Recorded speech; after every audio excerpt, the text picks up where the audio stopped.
Yes, welcome everyone here to the Smash Sports Show right here on Smash FM here on Lockdown Friday here in Melbourne. And of course, let's continue on with the sport of hockey in particular and speak to the Melbourne Uni Hockey Club. And of course, we got the men's and the women's team join us right now to tell us a bit about how they've been coping with no hockey at all in 2020. And of course, join us right now to tell us a bit about it. Thanks all you for joining us. No worries. How are you? Yeah, good. Now get each of you to introduce yourselves and tell us what position we would normally be seeing all you on the field. I'll start. My name's Burrows. I'm the player coach of Melbourne University. So, yeah, I'm coach, but I also play on the pitch. So I'm playing down the back. You'll see me down the back. Yep, I'm Tom. I'm club captain, and I'm normally in the striker line, so up front, trying to score goals. You've got some more strikers with Seb and myself. Obviously not on the same team, but yeah, we're both trying to score goals most of the time. Unsuccessfully. Yeah, and hi, I'm Kate Saunders. I'm also player coach, and you'll find me at the back as well as I get older.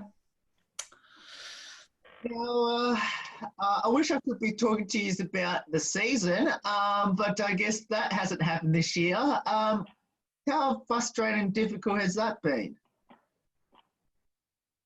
Oh, yeah, it's been really frustrating, especially because, you know, we weren't going to start, then we were going to start, then maybe we were going to start, and then there was a start date, and then we were pretty close, actually. I think we got to the start of July, and we were going to start on the 25th of July, and then, yeah, all hell broke loose, and then they ended up cancelling the whole season. So, yeah, a real shame, especially because we did a bit of pre-season as well and a bit of running put in, and then it got canned.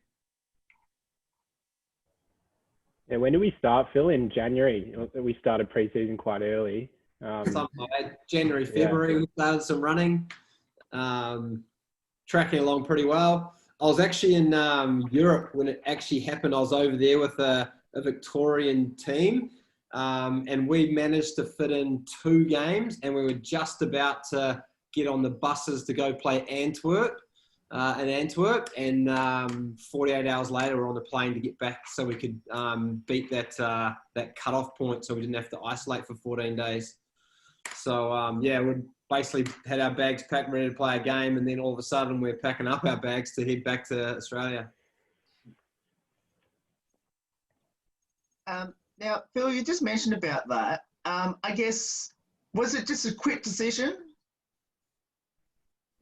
Well, we didn't really know what was going on and what was coming, because we'd left the country to go over to Europe. So we were doing our tour around Belgium and the Netherlands.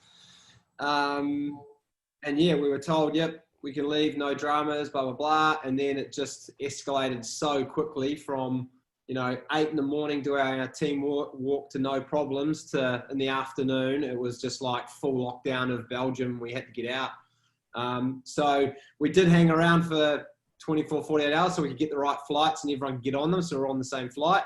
But yeah, it was pretty much get out of there as quick as we could because we didn't know it was coming, and the Belgium cases were escalating pretty quickly. Now, I guess for all of you, lockdown 1 to now lockdown 2, I guess what have you been doing to sort of keep yourselves motivated to hopefully get back on the field again once we get out of lockdown? I think the difference between lockdown 1 and lockdown 2 has been so vastly different, because lockdown 1, there was that expectation that we would be playing a season. And so we in the chat, we were all talking to each other about what exercise we were doing, our running programs, keeping really updated. Whereas now, lockdown 2, I know that we've definitely just gone silent. Yeah, and we're just taking the foot off the gas a bit. We're not running quite so much because hockey is a very specific running sort of fitness that you need. I know we've definitely eased back off it a lot. Yeah, completely agree with Soph.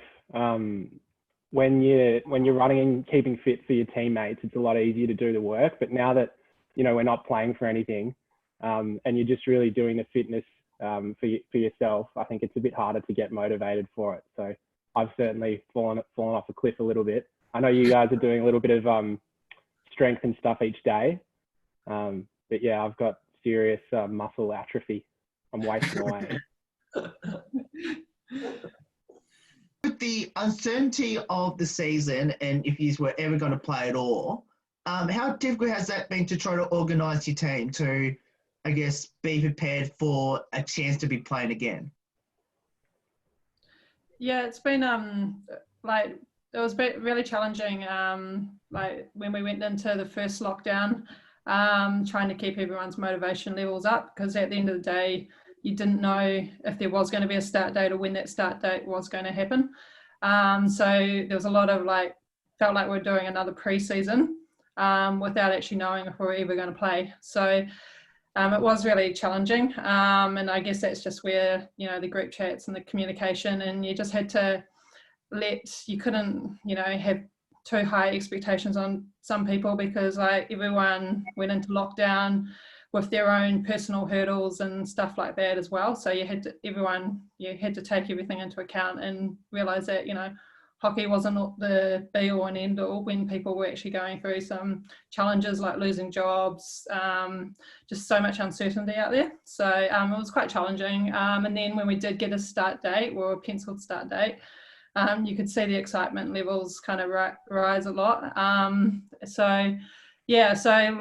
When we got back onto the turf and non-contact training, it was exciting but quite good. But and then when it all got canned, it was quite hard to actually, it was pretty hard for everyone after a lot of work went into it.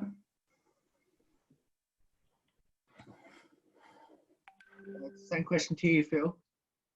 Yeah, it was definitely challenging, especially because just the unknown of were we going to actually get a season in. Once it sort of got to a point where the date was locked in, like we're going to start on the 25th of July, certainly got a lot more attendees at the sessions, which is always can be challenging at times. But once we got that start date, you could see that all right, we're gonna play some hockey this year. It's going to be great. And then there was that bit again where it was we're going to have to can it. The cases have gone up. Then there was that kind of few weeks of, what's going to go on? And I guess it was better that, for everyone's mind, I guess that they just canned it. They just said, listen, we're not going to fit it in. At least we know, like it's done. Like we're not going to have a season this year. But I know I can imagine how tough it is for those, because, I've played enough hockey in my time, but those ones, the junior ones who really want to play their hockey, and they're seeing other states playing, they're seeing their Instagram stories going up. Like I see them every day as well. My mates around the country or in New Zealand saying, game day, or photos of on the pitch. I can imagine that's pretty tough for those ones who are really keen to play some hockey, but also going through their development phase, missing out on this little bit can be. It's really tough. Like I do all the junior stuff at Hockey Victoria as well. So my email is flooded from parents asking when and where and what, and So there's 350 kids we look after. So times that by 2 by parents, then there's a lot of emails coming through about stuff. Now, this time last year, I will speak to the women's team in particular. Of course, this time last year was I think you either got the premiership or you were very close to getting it. How exciting was that? And considering there was no play this year, you're still technically the defending champions still. Yeah. So it's funny how much changes in a year. So coming off last year, it was actually we recruited really well, and we had some, we still had our Dutch international in Flo, and a striker from Queensland, and we'd recruited a few good juniors. So we were actually looking to have a pretty good solid year this year in Premier League, and being quite competitive. So it was pretty exciting leading off last year, what we achieved, winning our first title in Vic League and then into Premier League with a really solid team. So expectations were really high, and we'd put a lot into pre-season. We started pre-season early, and the girls all really put in a lot of effort. So to get to where we are now, it's actually really disappointing, and it's kind of like a lot of what if. I guess that's how we'll look at 2020. What could have been. We don't know what 2021 looks like, but hopefully, we can build on what we did this year in terms of our pre-season and lead up, and hopefully, still roll out a solid team next year. I guess for all of you, how did all of you get involved in hockey, and why did you choose it? I grew up in a family playing hockey. So my dad played hockey since he was 20, and I'm the youngest of 4 girls. So all my sisters played above me. And so I was holding a hockey stick as soon as I could walk, pretty much, and got on the pitch. And so it wasn't so much as a choice as me being thrown into it. But I did have a year off when I first came to Melbourne. And then since joining Muck, there was a girl who I knew from Tasmania. And it gave me this epic sense of community and friends that I had not had previously. So I think that's definitely what keeps me coming back, is the social aspect, is having this community of people who would not normally be joining together a couple times a week and actually getting along with each other. So I think it's really cool to have that diverse group of people all together. Yeah, my story is pretty similar to Soph. Also youngest child of the hockey family. So I was playing hockey at, I think, 5, just with a tiny little 30 centimetre hockey stick with the girls. And then grew to love it and have played every year since. And then came to Melbourne 2 years ago. And fortunately enough, joined Melbourne Uni, which is a great bunch of people. So happy where I am.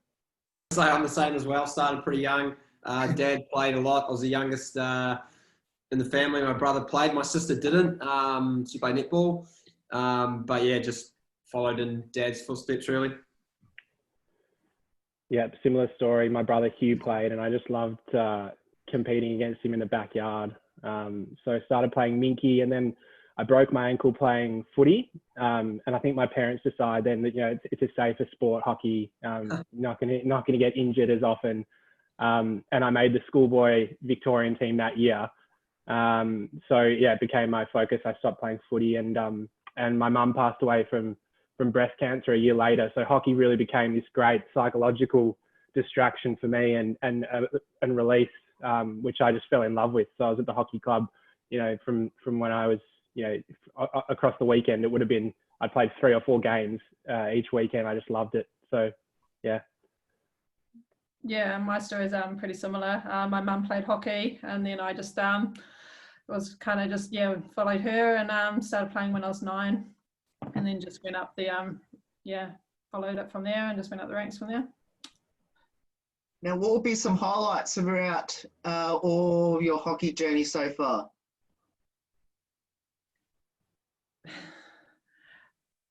I'll start. For me, probably just playing for New Zealand and going to the Beijing Olympics was probably the biggest highlights, to be honest. So yeah, that's me. We start at the top, Phil. You keep going now. Yeah, similar. So yeah, playing for New Zealand, but first Olympics is always pretty special. So that was definitely a highlight. How many games you play for New Zealand, Phil? In Melbourne, Phil? Fair chunk.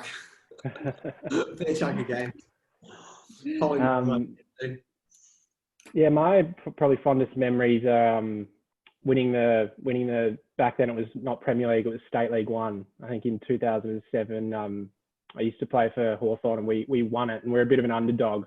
And I think club sports and winning premierships, they're really fond memories. So that was mine.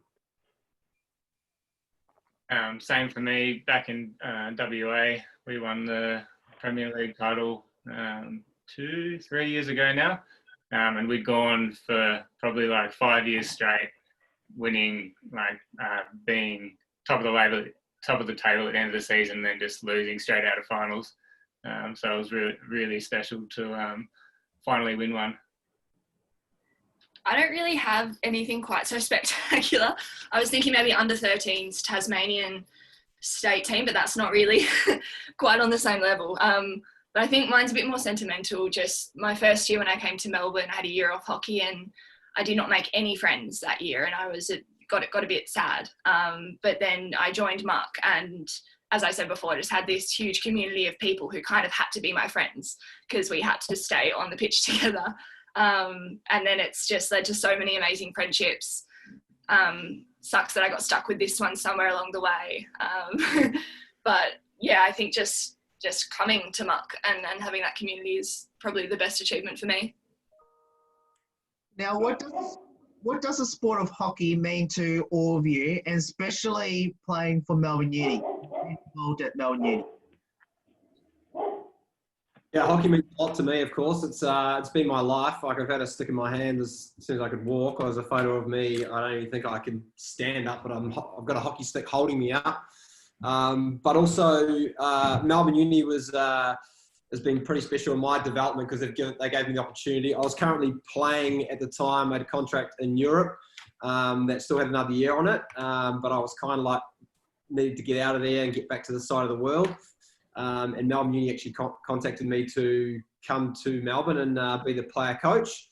And I'd kind of done a bit of coaching in Europe, and throughout my career, there's always clinics and stuff going on, but never really thought to go down that path. But I herniated a disc in my back when I was in Europe, so I was out for a little bit of time. So I had a bit of time over there to help out the team I was with, and I actually took over a lot of what was going on and actually really enjoyed it. So it was a bad injury. Yep, it was my worst, I reckon, of the ones I've had. But it made me get into the coaching side of things, and then I got this opportunity to come to Melbourne University, and then they've just been great, and just love being a part of the club.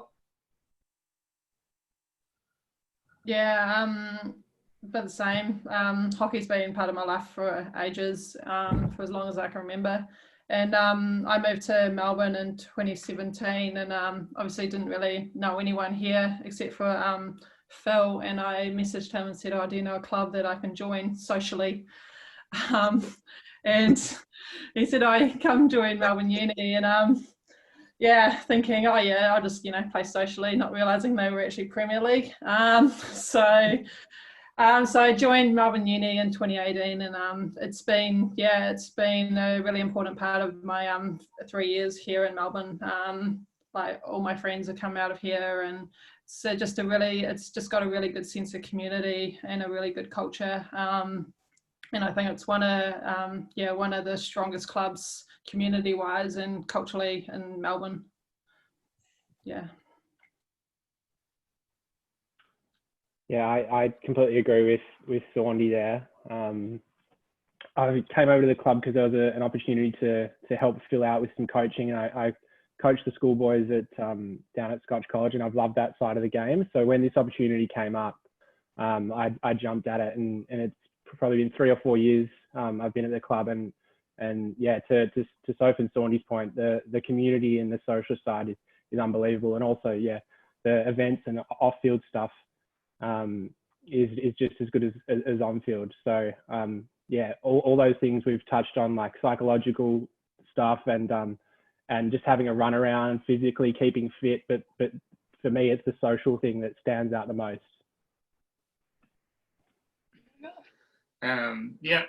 Socially for me as well. I kind of came up through all the Western Australian state teams, and then I think I realised at the end of school that I got more out of hockey in terms of the social aspect and making friends and enjoying it rather than pushing too hard to try and pursue it. And so then when I moved to Melbourne, Melbourne Uni was a great club for that, and I've enjoyed every minute of it. So can't complain at all, I don't think.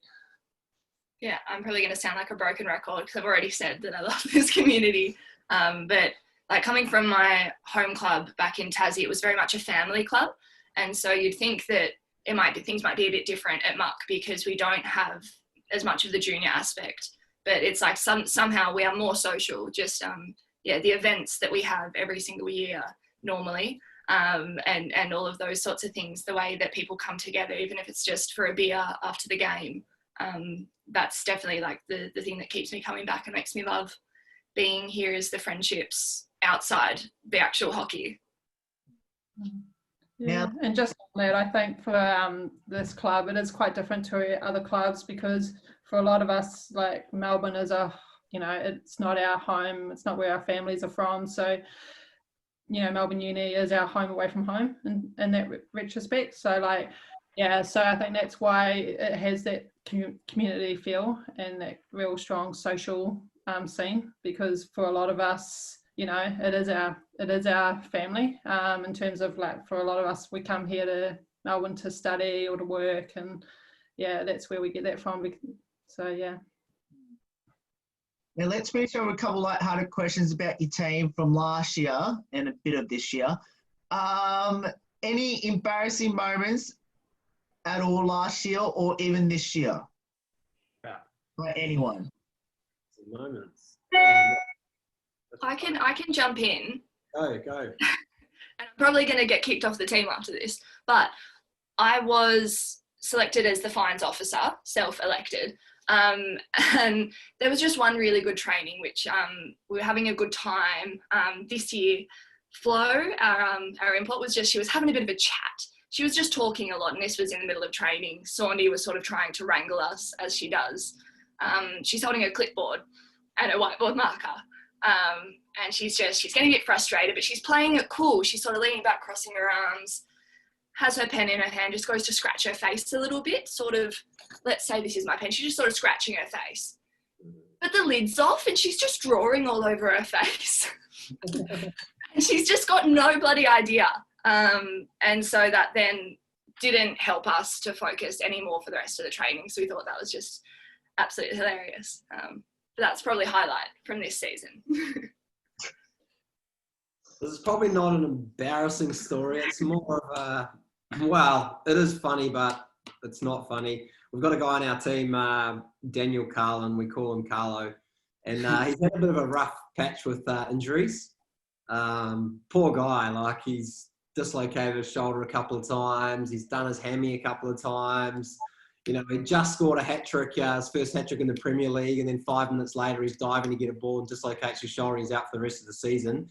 But anyway, to his credit, he always comes back and he's getting fit and getting strong. And then he messages me during this pre-season and he's like, I think I'm out. I was like, what do you mean? He goes, I've dislocated my shoulder again. I was like, because I know he'd been, doing all this stuff. I thought he'd done hockey, but he was on his mountain bike and he hit a tree and went over the handlebars, and all he said is, I hit a really hard tree, as opposed to a soft one. So I know it's probably not an embarrassing story, but I would expect him to have done his shoulder hockey-wise, but nah, he's out on his mountain bike during pre-season, gone over the handlebars and hit a tree, and he said his shoulder was hanging out down by his nipple, and then he had to get himself out of the bush and then call an ambulance for himself to get into the hospital.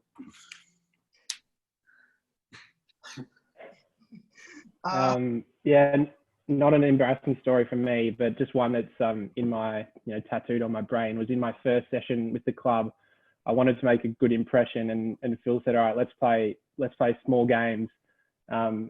And there's no power shots, so you can't hit that hard at the keeper, but I didn't get that bit. So I absolutely tried to hit the cover off the ball, and it went straight into our goalkeeper, Blicker's balls, and he collapsed, and he wasn't too fond of me for the first year. He stormed off and took the kickers off, and that was his night done. And sorry if you're listening, Blickers, but that doesn't sound like Blickers. You did hit it from about 2 meters away from him, Jay. Now, who's the comedian in your team? Who's the comedian? I still got to answer that. I don't know. There's a couple of comedians. I reckon Darty Sarah Dart, she's like, I don't know if she's a comedian because she says things that are funny or just because she does things that are funny and we kind of laugh with her and at her. I reckon she's pretty funny. I can't even think of it. She's probably the craziest. She's very outrageous. So if someone's going to be doing handstands on a pitch when we're meant to be listening to Saundy, it's probably Darty. So she's a lot of fun. Yeah. Who's the comedian? Annabelle. Dinah was really funny, but we lost him to Perth. Big Phrase is really funny. Yep, big phrase, yep. Dad was always a laugh when he was around. Oh, the Devler. It was dry humour.